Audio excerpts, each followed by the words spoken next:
जादू की कहानियाँ।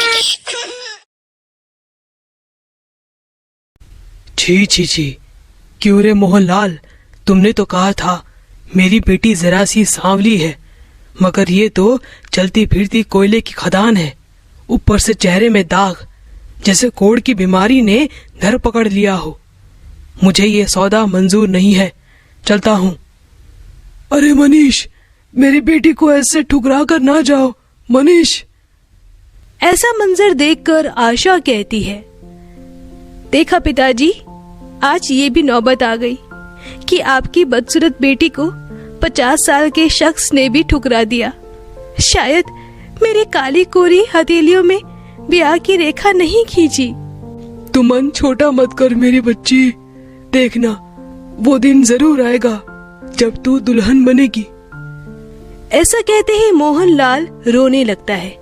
फिर आशा मटका उठाकर नदी के किनारे चली जाती है और वहां बैठकर कहती है, हे सृष्टि के मालिक, तेरी नजर तो हमेशा हम गरीबों पर ही रहती है, तो क्या तू नहीं देख पा रहा कि मेरे काले रंग की वजह से मेरे पिताजी को भी दुख सहना पड़ रहा है। आशा रोने लगती है, तभी उसे किसी के रोने की आवाज आ रही थी। आशा मटका लेकर वहां पहुंचती है।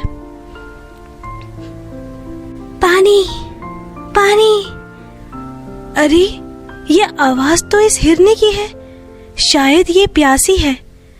आशा हिरनी को पानी पिलाती है, जिसे पी के वो सोने की बन जाती है, जिसकी रोशनी पूरे जंगल में फैल जाती है। शुक्रिया, तुमने मुझे बचाया।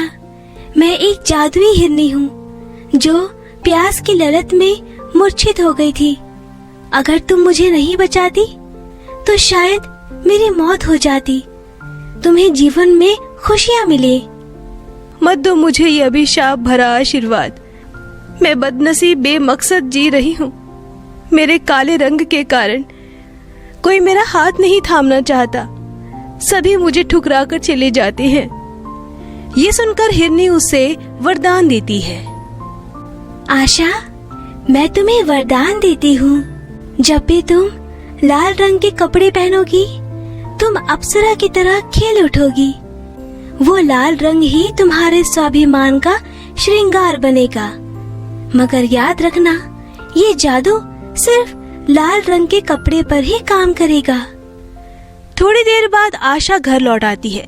कुछ दिन बाद एक अद्विक नाम का लड़का अपने घर वालों के साथ आता है। आशा लाल रंग का सूट पहनकर जैसे ही शीशे के सामने खड़ी होती है तो उसका चेहरा खिल उठता है और उसके चेहरे का दाग भी गायब हो जाता है। अरे, क्या ये मैं हूँ? ये तो सच में जादू हो गया। जब आशा बाहर जाती है तो उन लोगों को आशा पसंद आ जाती है। तो बताइए बहन जी, कैसी लगी आशा? एकदम अप्सरा जैसी खूबसूरत है आपकी बेटी। कुछ महीने बाद आशा और अद्विक की शादी हो जाती है। शादी के बाद जब आशा लाल साड़ी पहनकर तैयार होती है तो वो एक अप्सरा जैसी लगने लगती है। शुक्रिया मेरी लाल साड़ी, आज तुमने एक बार फिर से मेरा साथ दिया। बहू, अरे ओ बहू, आई माँ जी। अरे वाह बहू, इस लाल साड़ी में तो तू लाजवाब लग रही है। मेरे तो भाग्य ही खुल गए जो तुझ जैसी बहू के पांव मेरे आंगन में पड़े। चल जल्दी से खाना बना दे, अद्विक थोड़ी देर में ऑफिस जाने वाला है। जी माँ जी। आशा खाना बनाने में लग जाती है। शुक्रिया लाल साड़ी, आज तुम्हारी वजह से मुझे परिवार में स्नेह मिल रहा है। ऐसे ही दिन बीत जाते हैं। आशा अपने ससुराल वालों के साथ घुल मिलकर रहने लगती है, लेकिन सास के मन में बहू का हर रोज लाल साड़ी पहनना खटकने लगता है। अरे बहू, शादी को हुए 2 महीने बीत चुके हैं, मगर तू रोज लाल साड़ी क्यों पहनती है? माना कि लाल साड़ी सुहागन की पहली पसंद होती है, कभी तो दूसरे रंग की साड़ी पहन लिया कर। जी माँ जी, अगर मैं लाल साड़ी नहीं पहनूंगी तो मेरा असली रंग दिख जाएगा। मुझे घूंघट में अपनी बदसूरती को छिपाना पड़ेगा। अगली सुबह आशा गुलाबी रंग की साड़ी पहनती है, लेकिन उसका दाग धब्बों वाला चेहरा उभर चुका था। फिर नींद से जाकर अद्विक कहता है, अरे आशा, आज इतना लंबा चौड़ा घूंघट क्यों लगाया है तुमने? अद्विक, आज मेरा उपवास है, इसलिए मैं घूंघट में ही रहूंगी।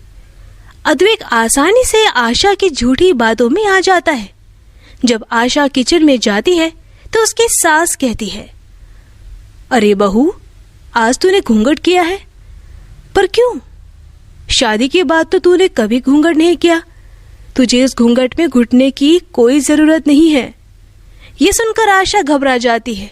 वो मन ही मन कहती है, हे भगवान, अगर ये घूंघट हट गया तो मेरी बदसूरती बाहर आ जाएगी। नहीं नहीं माँ जी, बहू तो घूंघट की ओढ़ में ही शोभा देती है। आशा बड़ी सफाई से सास के सवाल से बचने की कोशिश करती है, मगर सास बहू को शक भरी निगाहों से देखने लगती है। ऐसे ही जब आशा लाल साड़ी पहनती है तो उसके सर पर घूंघट नहीं होता, लेकिन जब वो दूसरे रंग की साड़ियाँ पहनती है तब उसके सर पर घूंघट रहता है। ऐसे ही एक दिन अद्विक अपनी माँ को परेशान होता हुआ देख लेता है और फिर वो अपनी माँ को कहता है, क्या हुआ माँ, क्या सोच रही हो? अपने बेटे को नहीं बताओगी? पता नहीं बेटा, हर दूसरे दिन बहू बदली बदली सी लगती है। जिस दिन वो लाल साड़ी पहनती है तब उसके सर पर घूंघट नहीं होता, लेकिन जब वो दूसरे रंग की साड़ी पहनती है तो वो घूंघट करती है। मुझे कुछ तो गड़बड़ लग रही है, वो हमसे कुछ तो छिपा रही है। हमें बहू पर नजर रखनी चाहिए। फिर एक दिन अद्विक और उसकी माँ आशा का राज जान लेते हैं। अच्छा, तो अब पता चला, तेरी ये खूबसूरती इस जादुई लाल साड़ी का खेल है। जा, अब ये संतरी साड़ी को पहन कर आ, हम भी तो देखे तेरा असली हुलिया। ससुराल में जादुई साड़ी का राज खुल जाने पर बहू सास के कहे अनुसार जैसे ही दूसरी साड़ी पहन कर आती है, उसका दाग वाला काला चेहरा देखकर सास के होश उड़ जाते हैं। नहीं नहीं, मेरी बहू इतनी बदसूरत नहीं हो सकती। माँ जी, यही मेरी सच्चाई है। कलमुही, करमजली, निकल जा मेरे घर से। झूठ की आड़ में नाता जोड़ा है तूने हम लोगों से। माँ, जरा देखो उसकी आंखों से बहते हुए आंसुओं को। माना कि आशा सुंदर नहीं है, मगर वो मन की मैली नहीं है।